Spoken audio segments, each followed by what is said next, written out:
Hi, Can. Hi, David. I'm happy that you are here with us today. Pleasure. Can Dündar is editor-in-chief of Özgürüz and one of the most prominent journalists from Turkey. He was editor-in-chief of Cumhuriyet, the most famous newspaper in Turkey. And before that, you were working with a lot of different organizations and you were anchorman in the TV. So almost everybody knows you. And Can, one thing I wanted to talk to you about is the question, what do you think of prohibiting the party, the far-right party, AfD? What is your take from your discussions in Turkey? It is a sensitive issue. First of all, I should mention that Germany is a completely different country from Turkey, and AfD is completely different from AKP. But what is important for me is to see some political organizations who are not sharing the same ethical principles with us or with the system, with the democratic system. So they don't trust, they don't believe in the democratic system, but they are in it, they are using it, but they want to destroy it. So there are many examples of this all over Europe. So we had the same experience in Turkey in the beginning. AKP, Erdogan's party, declaring that they are not trust the democratic rule. Erdogan was saying that he doesn't believe in democracy, and he openly discussed this and declared this.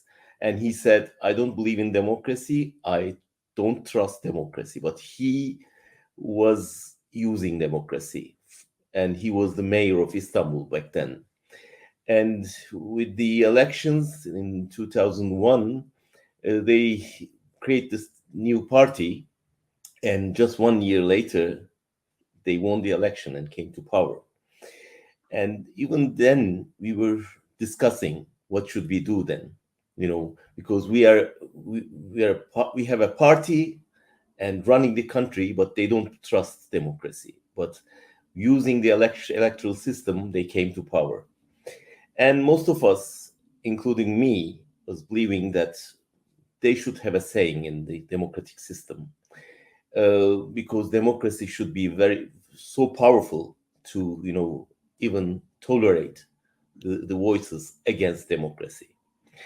So I remember many discussions with my colleagues, with the people, politicians, etc., and we were defending that they had the right to exist within the system, and otherwise the alternative is pushing them to the underground, and they should be a kind of a resistance within the system against them. But banning the parties could not be a solution for a democracy. So that was our argument, and we were defending their right to exist within the system. But now, after 20 years in power, I think totally different.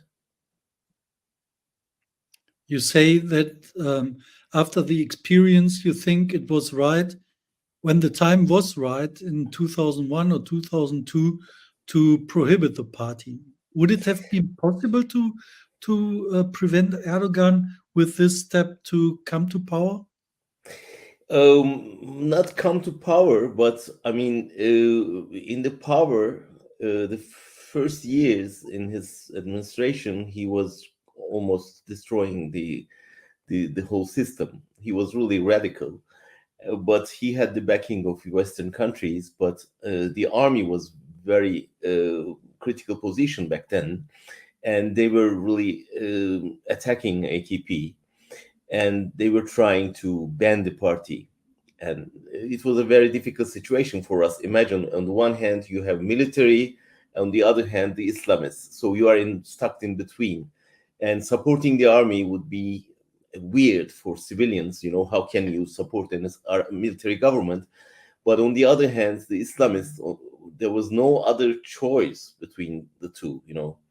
So many people were trusting the army to prevent Turkey be an Islamist country.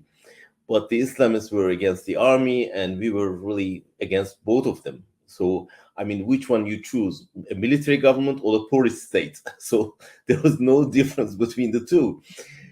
So in the end, the army kind of used the judicial system, and the Constitutional Court back in 2008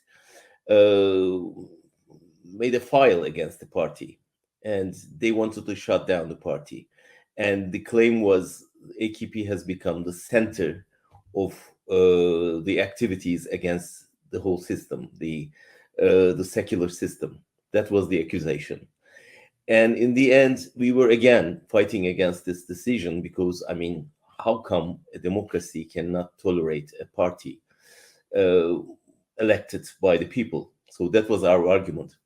And in the end, the Constitutional Court decided for shutting down the party against 5 against 6. So 6 were in favor of shutting down the party, 5 were against.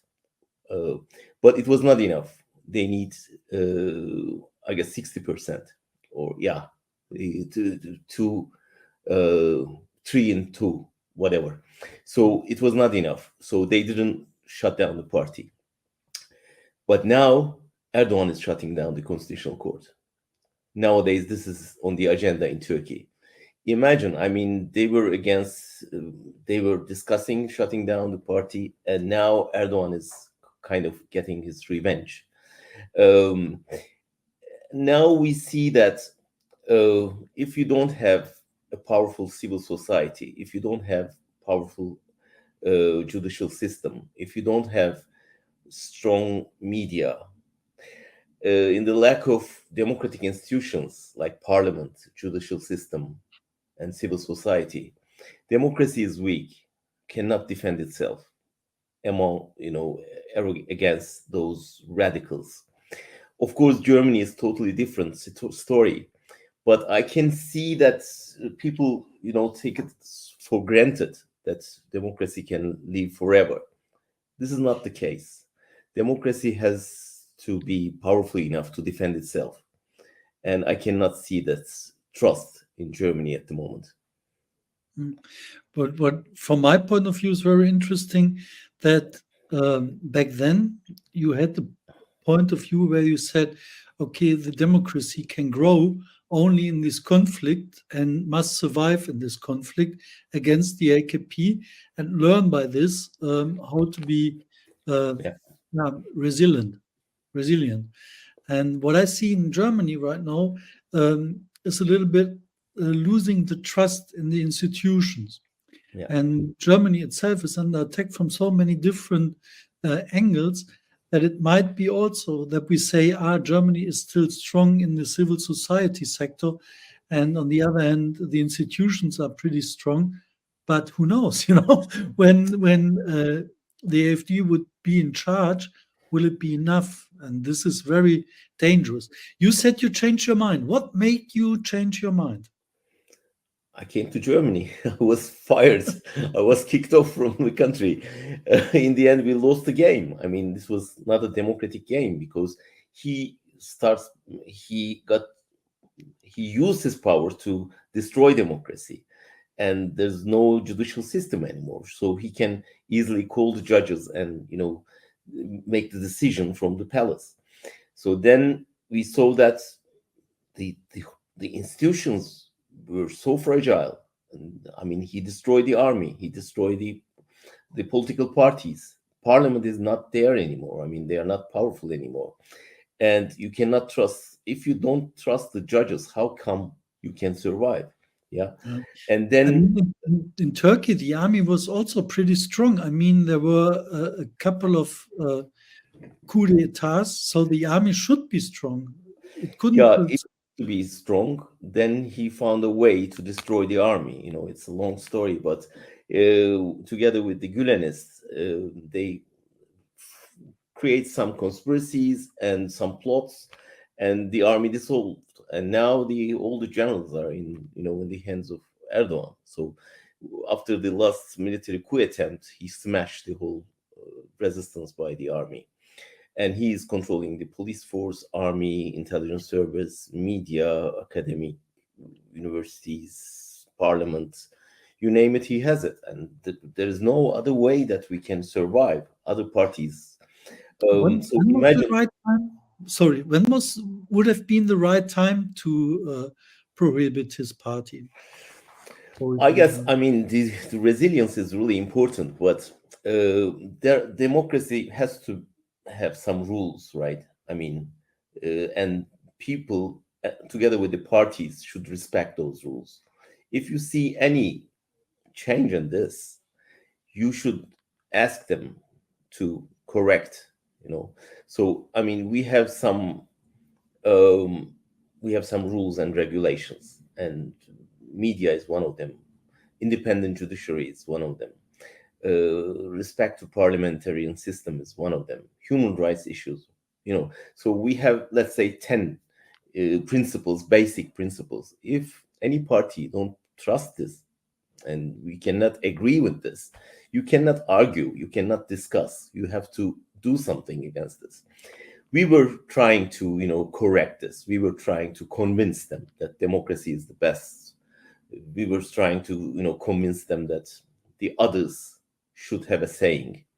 But they were the others. But when they came to power, we were the others, and they kicked us out. So it was really a bit childish, but unfortunately, that was the case. And now, for example, my wife was from the beginning was against the whole AKP system, and she was defending shutting down the party. She was more radical. And in the end, when we discussed together, I'm saying that maybe you were right, but we are discussing in Germany now. It's so late. So this maybe could be a lesson for Germans. And nowadays we are discussing with German colleagues, and sometimes they are criticizing me for being so much involved in politics, and they are saying that a journalist should be, out of politics, out of political activities, etc. I can understand that. So I was giving lessons in the universities at that time, and I was saying the same thing to my students, saying that journalists should not get into politics, they should be neutral, etc. But look at me now, and we lost everything. We don't have TV stations, papers, anything now. So this principle didn't work in Turkey. So it's a completely different story. And if you don't have anything to defend yourself, you are in politics. You start political activism, unfortunately. This is very important. I mean, over the last couple of months, the AfD, for example, was declared anti-constitutional in a couple of countries in Germany. And also the frontrunners of the AfD are already visible as anti-constitutional. For example, the frontrunner for the European elections, he says there is not something like the universal human rights. Human rights could be interpreted by each dictator on himself. It's insane. And that's exactly what I'm trying to say. Yeah, when I say principles, those are the principles. So we have to agree on it. Otherwise, there will be no democratic system. So we are helping them to destroy the democratic system by using it. This is the dangerous thing. And they are, yeah. Go ahead. They are. I mean, nobody was expecting them to be so stronger. I mean, 5 years ago, right? And you cannot foresee now, 5 years later, what would it be like this? So recently we were discussing about Turkey's 100th year. This year is Turkey's 100 years anniversary. And we were not dreaming of a country like this, 5 years ago or 10 years ago. But now we are faced with it. And I asked a German colleague recently that, can you see the 100th anniversary of 1933 in Germany? What kind of a Germany would it be, in the 100 years anniversary of 33? Then, it's possible. Turkey is unfortunately a very good and bad example of this. And it's visible that they are growing. So you have to do something. Of course, I mean, shutting down the party is not the first step, but being very sensitive, being very careful, coming together, doing something. I mean, we tried isolation, it didn't work. I mean, don't interview them. Okay. In the beginning, you are doing it. Okay, we don't interview them in the media. Then they got the local elections. Then they have a mayor. Of course, you have to talk about it, because they are serving people. And if they are not serving people, you have to ask them. Okay, then step by step, you have to do. And then they will come to the parliament, and they are parliamentarian, of course. Then they will take a piece in the parliament, or then in the government. Of course, you have to interview them. Okay, asking hard questions doesn't matter. I mean, how hard it could be. And now we have a media system that no one can ask any question to Erdogan. He has his own journalists and own media outlets. It sounds a little bit like you were advocating for pick the fight when you are still able to fight. Exactly, yeah. Now we are from afar, we are trying to do it, but I mean, you are thinking like in a democratic system, but their mind is not in democracy. So then it's another category. And if you are not dealing with this in the democratic system, you have to find another way. So what is the other way? So democracy has to be the power to defend itself. So, but democracy is something not concrete. You are the democracy. You are representing democracy, parliament, parties, etc. If you are not doing enough, then there's a problem. Can, thank you very much for your advice. Thank you. Right now in the German parliament is a discussion about prohibiting the AfD. The parliamentarian working on this issue needs 37 votes to get this on the agenda for the German parliament, for the Bundestag. And then we see further. He says by the end of the year, he wants to have a vote on this. I'm very excited about it. Mine is not an advice, but an experience, let's say. Okay, thank you very much. Thank you so much, David. Pleasure. Bye. Yeah, bye.